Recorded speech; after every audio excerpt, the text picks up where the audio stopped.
I was born in a freedom fighter's family and hence named Chandrashekhar. And because of the goodwill value of my father, I could go to America to pursue my post-graduation education in food technology at an early age. I was only 20 then.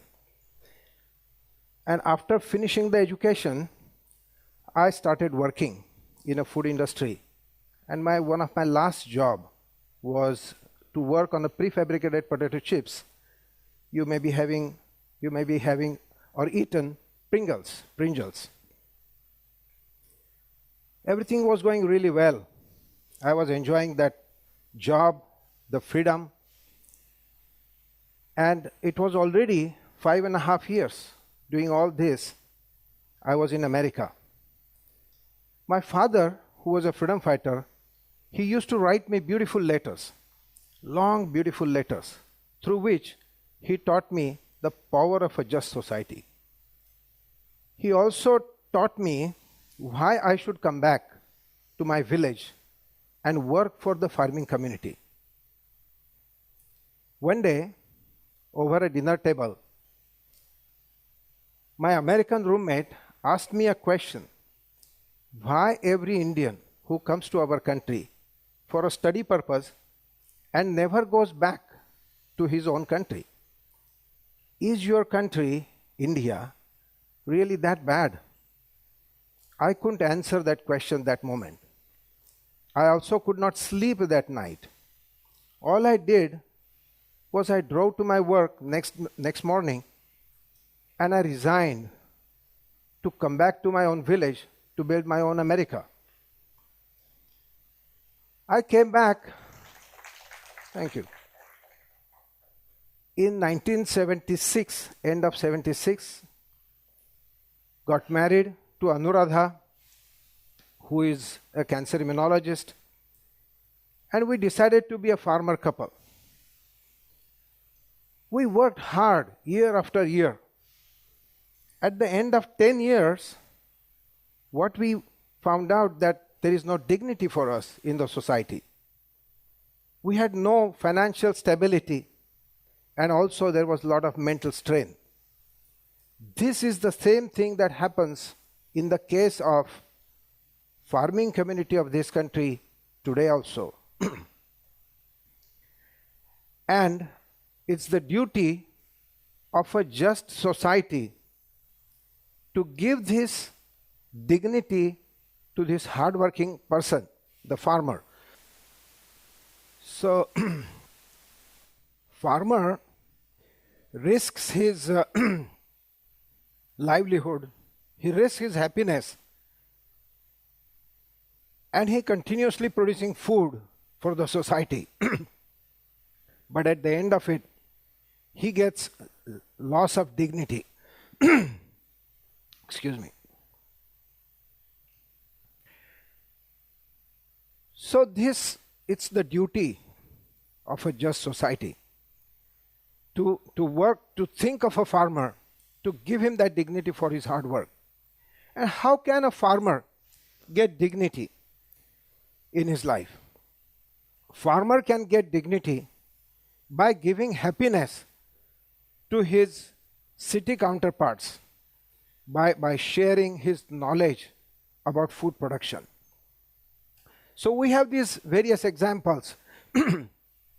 This person from Netherlands didn't know where the groundnut was coming from. Likewise, there are many other things that you see that this is the green gold.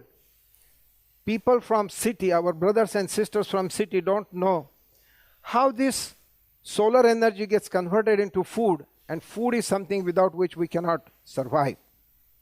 And farmer puts those things in place to keep producing food. So dignity for a farmer comes from sharing his knowledge of food production. And this is what I'm trying to demonstrate here, that we show live things on our farm and people find it happy. And this is what we termed as Krishi Paryatan or agro-tourism. And what is agro-tourism? Agro-tourism is an activity organized by farmer himself where leisure learning and fun is combined together. So this is fun. We give this unique ride to the rest of the people. We call it WB ride, water buffalo ride. And so Krishi Paryatan is the only activity, in my opinion, that has got a tremendous ability to attract able youth back to rural India or to the farms. And unless and until able youth reaches to the farms and rural India, we cannot build India into a very powerful and strong country. Me and my team, we have empowered farming community with one more technique, and that is SRT. SRT is a Saguna Rice Technique. And what is Saguna Rice Technique? Saguna Rice Technique is a zero-till conservation agriculture technique where there is no ploughing, no puddling, no transplanting, no hoeing, or even no burning of crop residue for production of nursery. So Saguna Rice Technique, yes, it's a beautiful rice crop, but it's not good only for rice. Every other crop that you take with SRT technique looks beautiful. It's very resilient and very uniformly vigorous. Look at, you already saw sunflower, the leafy vegetables, the groundnut, and all other crops you can take very good with SRT technique. And in SRT, there are several advantages, but SRT is a technique which is good for the farmer and good for the environment both. Here it is. Let me tell you the differences between conventional method and SRT. Conventional method agriculture starts with ploughing, and that's the basic mistake of this is what the zero-till conservation scientists all over the world are talking about. We are already facing two very important problems in the world. One of that is food shortage, and second is global warming. And both the problems are interrelated, and they start with ploughing. Because ploughing, as soon as we start ploughing, the ploughing creates problems of releasing organic carbon from soil into environment. As soon as temperature goes up more than 30 to 35 degrees centigrade, oxygen, the carbon in the soil starts burning, and it unites with oxygen, becomes CO2, and gets escaped. So conventional method, it starts with ploughing, whereas in zero-till conservation SRT method, we don't do ploughing.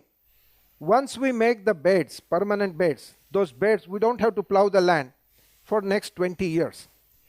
We have to keep dibbling on the permanent raised beds, which was earlier picture, and this is what it turns into.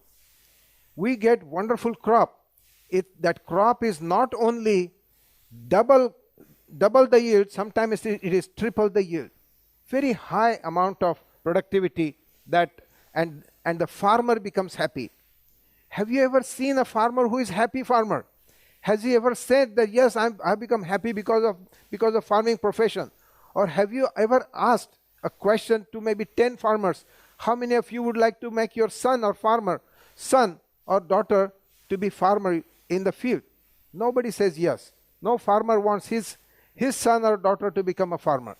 So happy farmer is something that we are getting through SRT, zero-till conservation method.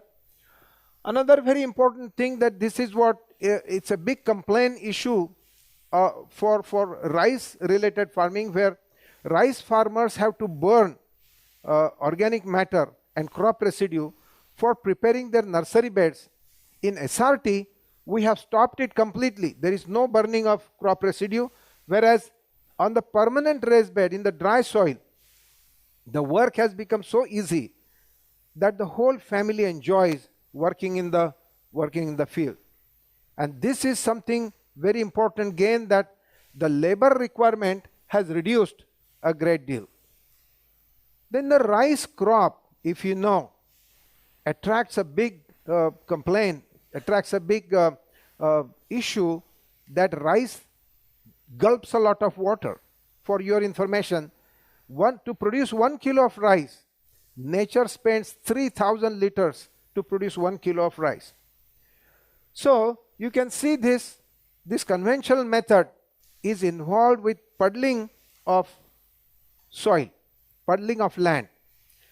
Now puddling is first thing that it requires a lot of water, and second thing, all that excess water goes out and it takes away with it almost 20% silt, and that 20% loss, which is like blood of the motherly land, it's a big loss to the land. Then it requires a lot of labor. Now laborers are becoming scarce, and these laborers are skilled laborers. So requirement of water is reduced more than 50%, and requirement of labor also is reduced more than 50%. Whereas this whole thing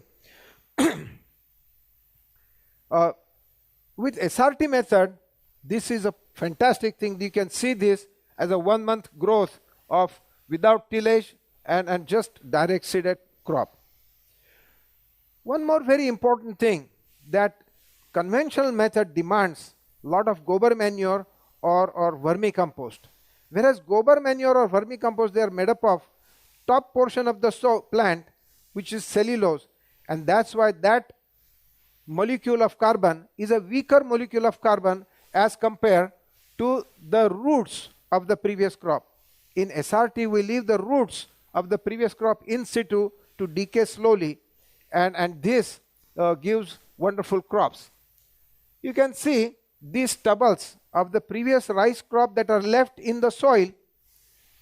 It's amazing.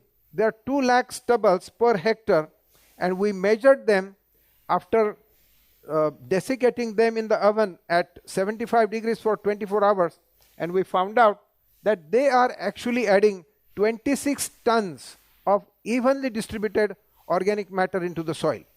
And that is really wonderful, because of which it adds, the soil becomes really beautiful.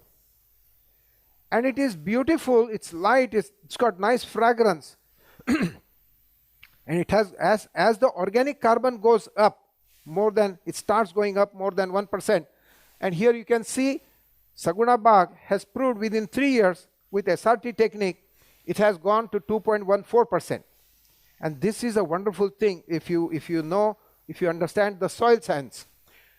And because of this thing, what has happened next is that we have started getting earthworms.